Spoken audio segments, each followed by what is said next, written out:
जय हिंद स्टूडेंट्स।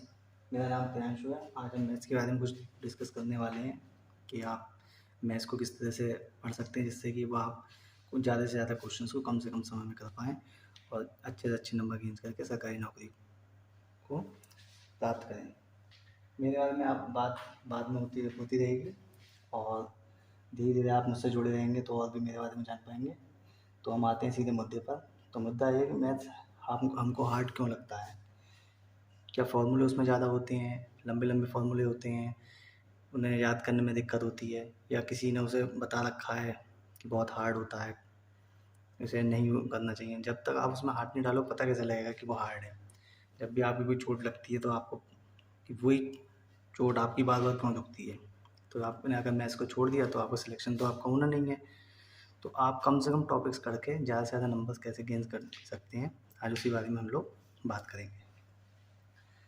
सबसे पहले बात होती है कि मैथ्स में सबसे अच्छा ये है कि आपको कुछ रटना नहीं है उसमें, कि आप जैसे और सब्जेक्ट्स में हिंदी है आपका या और इंग्लिश है आपका या फिर हिस्ट्री ज्योग्राफी पॉलिटी वगैरह है तो आपको बार बार उसमें रटना पड़ रहा है, याद नहीं हो रहा है। तो इसमें ऐसा कुछ सब नहीं है दिक्कत कि आपको उसमें रटना पड़े कुछ भी चीज़, कुछ आपको ऐसा रटना नहीं है।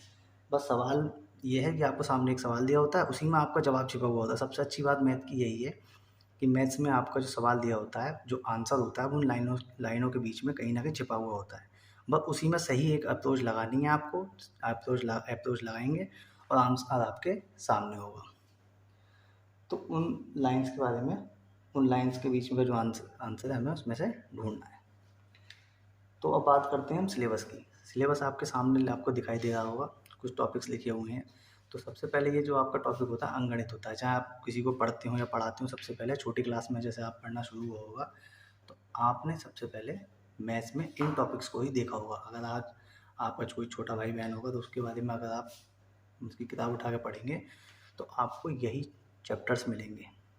उसमें सबसे स्टार्टिंग में आपका प्लस माइनस, आपका एडिशन सब्ट्रैक्शन, ठीक है, भागू जोड़ जिसे हम कह देते हैं, और आपके ब्रैकेट्स वाले सवाल होंगे जिसमें वो सरलीकरण के या फिर इंग्लिश में कहें तो सिंप्लीफिकेशन में आपका आता है। और जो बेस है आपका वही मैथ्स का, यही आपके जो सामने टॉपिक्स लिखे हैं यही है। यही आपका कम से कम अगर आपको देखा जाए अगर तो लगभग 50-60% आपके सवाल इसी में मिलेंगे। जैसे जैसे आपका कोई एग्ज़ाम होता है, वो जैसे एसएससी वगैरह हुआ, उसका मेंस का एग्ज़ाम हुआ, तो उसमें आपका लेवल अच्छा बढ़ जाता है और इसी में ऐड होके आपका जिसको एडवांस मैथ कह देते हैं वो इसमें ऐड हो जाता है। एडवांस मैथ में आपका ट्रिग्नोमेट्री, ज्योमेट्री वगैरह, मेंसुरेशन, ये आपका इसमें ऐड हो जाता है। लेकिन बेस यही है। जैसे कोई बच्चा अगर आपका बैंक की तैयारी कर रहा है तो बैंक में आपके यही सारे सवाल आपके आते हैं। प्री में तो आपका कुछ ज़्यादा आता नहीं है, लिमिटेड आपका सिलेबस है, बाकी सब में से आपका एक एक दो दो क्वेश्चन बन जाते हैं। जैसे अगर बैंक के तैयारी कर रहे हैं या किसी स्टेट एग्ज़ाम्स की बात कर रहे हैं तो उसमें यही आपके चैप्टर्स आएंगे। अब जैसे सरलीकरण वाला आपका सिम्प्लीफिकेशन का टॉपिक है, तो सिम्प्लीफिकेशन में आपका अगर हम बात करें बैंक की तो बैंक में 5+5 5 इसमें सिम्प्लीफिकेशन के आपके आते हैं और 5 अप्रोक्सीमेशन के आपके इसमें क्वेश्चन आते हैं। 5 इसमें जो आपका लिखा है नंबर सीरीज आपका 5 क्वेश्चन इसमें आ जाते हैं आपके, यही आप, ठीक है। और फिर ये जो मेन चैप्टर्स हैं आपके, चाहे आपका 1 2 3 4 5 और 1 6, जिसने इन 6 चैप्टर्स पे कमांड कर ली वो कभी भी मैथ्स में मात नहीं खा सकता, कभी भी मात नहीं खाएगा। चाहे आप इन चैप्टर्स को करने के बाद कोई भी प्रैक्टिस सेट उठा के आप कर लेना, आप उसके बाद आप बताना कि सर मैंने ये चैप्टर्स करे और मैं 60% नंबर लाने में किसी भी एग्ज़ाम में नहीं ला पाया 60% नंबर। क्योंकि जिस बंदे ने ये 5 चैप्टर कर लिए, 1 2 3 4 5 और 1 6 चैप्टर, 6 चैप्टर जिसने ये कर लिए वो DI कर लेगा। और आंकड़े पर्याप्तता यानी कि डाटा इंटरप्रिटेशन और आंकड़े पर्याप्तता, डाटा इनसफिशिएंसी, ये भी कर लेगा। बैंक पीओ के एग्ज़ाम में आपने ये अगर चैप्टर कर लिया सिम्प्लीफिकेशन वगैरह तो DI लगभग 20 से 25 नंबर की आती है बैंक पीओ में। प्री की बात कर रहा हूँ मैं, मेंस में और बढ़ जाता है ये क्राइटेरिया आपका। तो इन जब आपको पता है कि ये चैप्टर्स और ये चैप्टर्स मिलके आपको हार्ड लगता है मैथ, आपको पास कराने की जगह अच्छे नंबर्स गेन करा देगा, तो आप ये एक एक नंबर के क्वेश्चन क्यों करोगे? एक नंबर का ये आ रहा है, एक नंबर का ये आ रहा है, एक नंबर का ये आ रहा है, कोई आ रहा है कोई नहीं आ रहा है, एक क्वेश्चन आ रहा है एक नहीं आ रहा है। बैंक में जैसे क्लर्क का है पेपर है, पीओ का पेपर भी है, तो ये इनइक्वलिटी के 5 क्वेश्चंस भी और आ जाते हैं। तो बाकी हमें फालतू के क्वेश्चन चैप्टर्स करने की क्या ज़रूरत है? तो आज का टाइम ये है, सिलेबस पूरा करने से मतलब नहीं है, स्मार्ट आप कैसे पढ़ेंगे, जिसे स्मार्ट कहते हैं। स्मार्ट तो शक्ल से स्मार्ट नहीं होते हैं, दिमाग से स्मार्ट होते हैं, कि आप कम समय में ज़्यादा से ज़्यादा क्वेश्चंस करके अपना सिलेक्शन कैसे लें। टॉपर नहीं बनना है आपको, सिलेक्शन लेना है। खर्चा लायक पढ़ें, सिलेक्शन लें और एक अच्छी लाइफस्टाइल अपना जिए। और आपको अगर टॉपर बनना है तो भाई ये भी सारे चैप्टर्स करिए, सारे चैप्टर्स करिए, लगे रहिए इसमें। फिर इनको करने के चक्कर में दूसरे जो आपका सेक्शन है, जीएस वगैरह हुआ, रीजनिंग हुआ, तो सारा करने के चक्कर में दूसरा हो जाएगा आपका। तो इसलिए कम से कम समय में ज़्यादा से ज़्यादा क्वेश्चंस करें आप, जिससे कि आपका एक सीट सुनिश्चित कर पाएँ अपनी। तो धीरे धीरे आप मुझसे जैसे जैसे मेरा लेक्चर आप सुनते रहेंगे, लेक्चर नहीं करूँगा, कहूँगा मैं इसे, मेरे साथ जुड़े रहेंगे, तो आपकी चीज़ें धीरे धीरे क्लियर हो जाएंगी।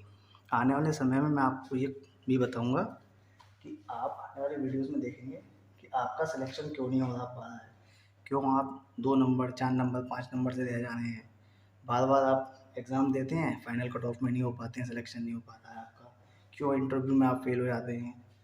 तो इंटरव्यू का इतना बड़ा इशू नहीं होता, जैसे बैंक पी वगैरह या एसएससी में अगर इंटरव्यू है आपका, तो उसमें आपका कोई बड़ा इशू इंटरव्यू का नहीं होता है। लेकिन आपने अगर रिटन एग्जाम्स में अच्छे नंबर्स गेन कर रखे हैं तो इंटरव्यू इतना इफेक्ट आप पर नहीं डालेगा।